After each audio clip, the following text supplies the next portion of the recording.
এটা কালো কাপড় হইতে পারে, লাল কাপড় হইতে পারে, সাদা কাপড় হইতে পারে, যেটার প্রতি পুরুষের আকর্ষণ হয় না এরকম কাপড়কে বলা হয় শরীয়তে বোরকা। বুঝেন নাই? এখন তো আলহামদুলিল্লাহ আমরা আমাদের মেয়েদেরকে বোরকা গিফট দেই।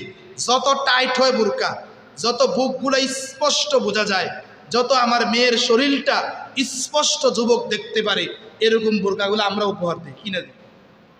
এই বোরকাও হাসরের দিন আপনার বিরুদ্ধে সাক্ষী দিবে যে আল্লাহ, মেয়ে পড়ছে, মেয়ে সাক্ষী তো পড়ে, এই বোরকা যে একটা বস্তু আছে, কাপড় আছে, এই কাপড়টাও সাক্ষী দিবে আল্লাহ আমাকে অশ্লীলতার কাজে লাগিয়ে দিছে। তো এই মেয়ে বাবার বিরুদ্ধে সাক্ষী দিবে আল্লাহ আমার বাপ আমাকে পরিপূর্ণ পর্দায় রাখে নাই, আমার আব্বু আমাকে পরিপূর্ণ পর্দায় রাখে নাই, আমার বাপ আমাকে দিন শিখায় নাই।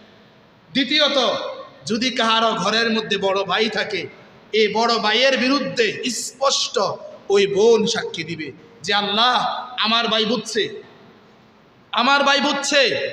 বুঝার পরেও আমাকে পর্দার মধ্যে রাখে নাই, ভাইয়ের বিরুদ্ধে সাক্ষী দিবে। তখন ভাই বাঁচার কোনো সিস্টেম নাই। তৃতীয়ত, স্বামীর বিরুদ্ধে স্ত্রী সাক্ষী দিবে। বলেন কার বিরুদ্ধে? স্বামীর বিরুদ্ধে কে সাক্ষী দিয়ে? বলেন স্ত্রী। একটা মেয়েকে ছোট থেকে বালেগ হওয়ার পরে বিবাহ দেওয়ার আগ পর্যন্ত এই মেয়ের দায়িত্ব হলো বাবার কাছে। বাবা এই মেয়েকে দেখভাল করে সম্পূর্ণ দিন শিক্ষা দিয়ে আরেকটা দিনদার ছেলের হাতের মধ্যে তার মেয়েকে পৌঁছিয়ে দিবে। টাকা না।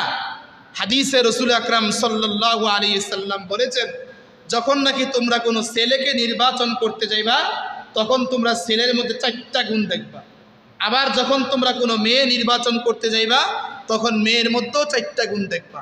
তো রাসূল আকরাম সাল্লাল্লাহু আলাইহি সাল্লাম বলছেন, প্রথম দেখো মেয়ের চেহারা সুন্দর কিনা, তার ভিতরে সৌন্দর্য আছে কিনা, তার সম্পদ আছে কিনা, তার বংশটা ভালো কিনা। এই 3টা দেখার পরে নবীজি বলছেন ফাসফুর ফিদ্দিন, তারপরে দেখো সে কতটুকু দিন মেনে চলে।